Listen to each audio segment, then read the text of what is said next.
नमस्कार, आप देख रहे हैं एनएमएफ न्यूज में आपके साथ शबनम। भारत ने ऑपरेशन सिंदूर चलाकर पाकिस्तान में कैसे तबाही मचाई, पाकिस्तान के आतंकियों को कैसे ढेर कर दिया, पाकिस्तान के एयरबेस से लेकर उसके लड़ाकू विमानों को कैसे हवा में ही ध्वस्त कर दिखाया, ये पूरी दुनिया ने देखा क्योंकि तस्वीरें भारतीय सेना की तरफ से दिखाई गई। लेकिन देखिए, यूएन में जैसे ही पाकिस्तान के प्रधानमंत्री और फील्ड मार्शल असीम मुनीर पहुंचते हैं, वैसे ही झूठ का पुलिंदा गढ़ने बैठ जाते हैं। अब शहबाज शरीफ मंच पर आते हैं, भारत के खिलाफ झूठ गढ़ते हुए क्या कहते हैं कि हमने तो भारत के 7 लड़ाकू विमानों को एक झटके में ढेर कर दिया। शहबाज शरीफ को यह कहते हुए ना तो शर्म आई और ना ही वक्त लगा।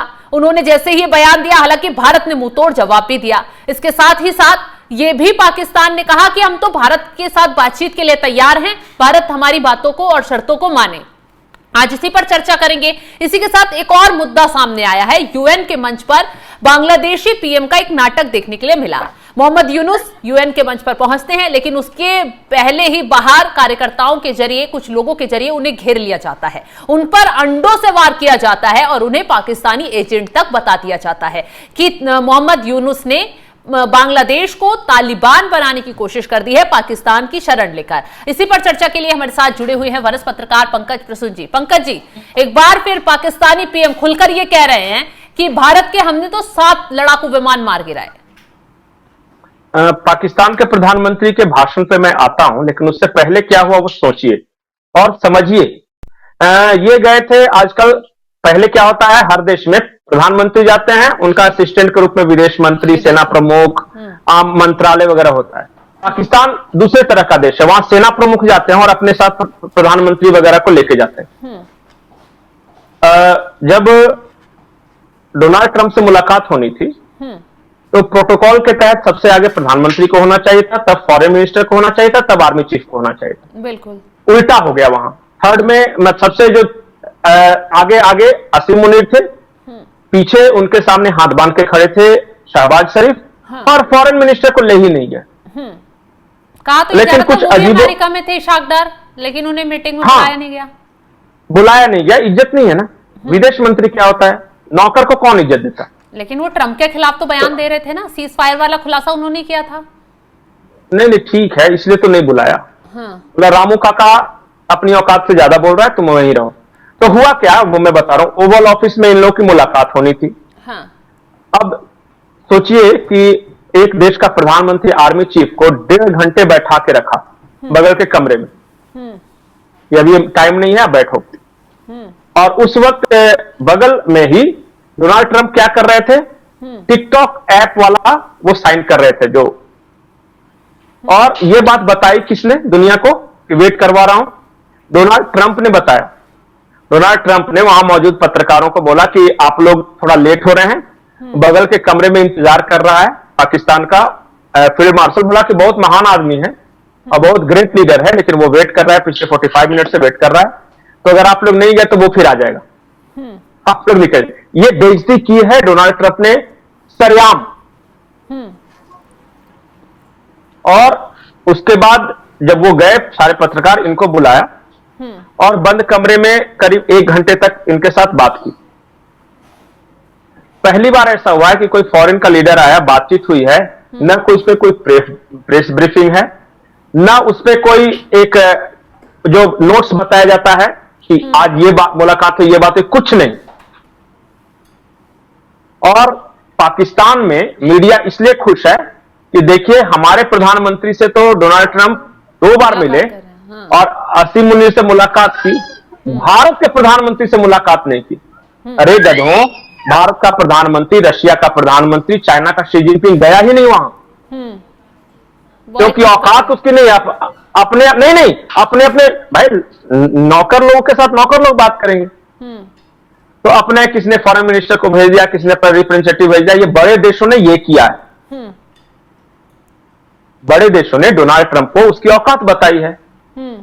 और वहां जो ये यूएन में खड़े होकर, क्योंकि ये तो मंच ऐसा है कि अब आते हैं भाषण पे। हाँ, अब आते हैं भाषण पे। जो ये इनका जो भाषण था ना, वो दुनिया के देशों को एड्रेस नहीं कर रहे थे, पाकिस्तानी आवाम को एड्रेस कर रहे थे। क्योंकि जब शहबाज शरीफ बोलने के लिए खड़े हुए, उन्होंने कहा कि हमने भारत के 7 फाइटर जेट्स को गिरा दिए हैं, तो पाकिस्तान का जो मेंबर था वहां पे बैठा हुआ, वो पाकिस्तान जिंदाबाद करने लगा। तो वो सोच रहे थे सारे मेंबर्स कि ये जिंदाबाद कौन कर रहा है। बाद में पता चला कि once a loafer always loafer.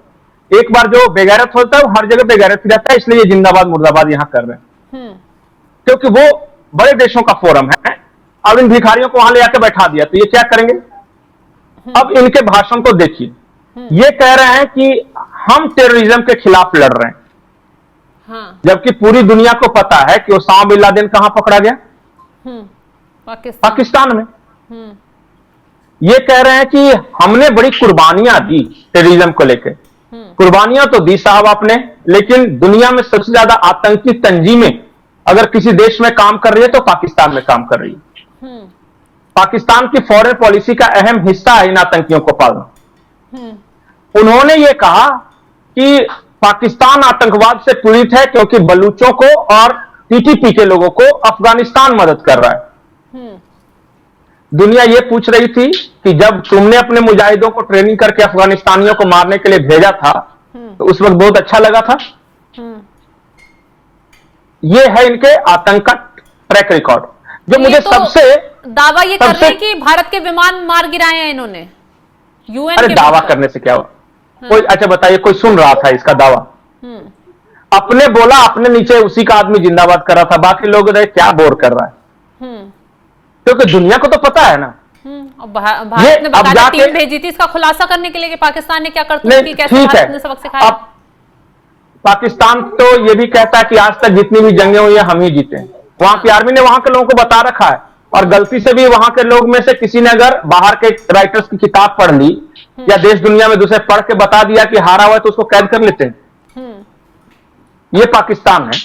खैर, मुझे जो सबसे स्ट्राइकिंग बात लगी कि दुनिया के जितने कंट्रीज थे सबने ट्रेड, कॉमर्स, इकोनॉमी वगैरह पे बात किया।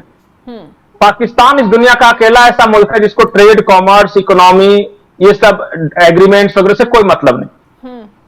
वो सिर्फ इस बात के लिए जी रहा है कि एक तो डिफेंस डील हो गई सऊदी के साथ, और दूसरा हम अपने सैनिक भेजेंगे यमन के खिलाफ। मतलब वो all everything is military defence.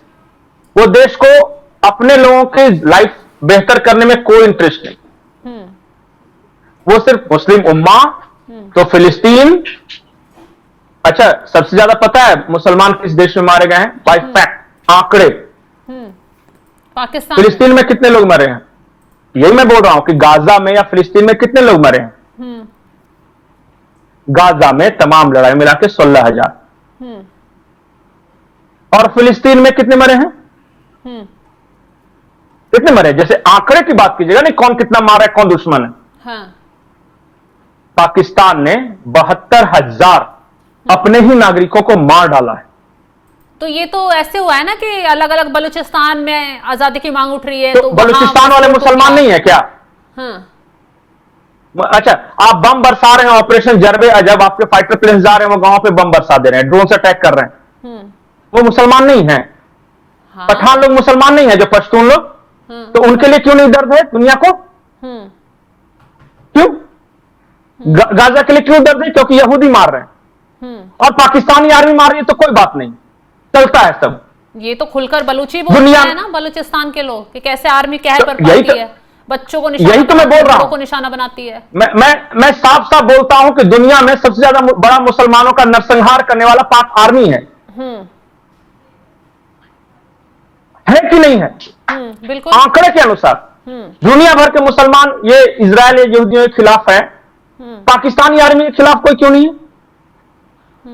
जबकि पाकिस्तानी आर्मी के लोग पोर्क भी खाते हैं, शराब भी पीते हैं, सारा तो एंटी इस्लाम काम कर रहे हैं। वहां पे खुद ही वहां के जर्नल ने कहा कि इसकी बीवी का उसके साथ संबंध, उसकी बीवी का उसके, ये तो पाकिस्तानी फौज है। लेकिन क्या माइंडसेट एक बार जो भर दिया ना, उसी पर सिर्फ सवाल करेंगे। यह है पाकिस्तान। अब तालिबान की भी बात कर लेते हैं पंकज जी।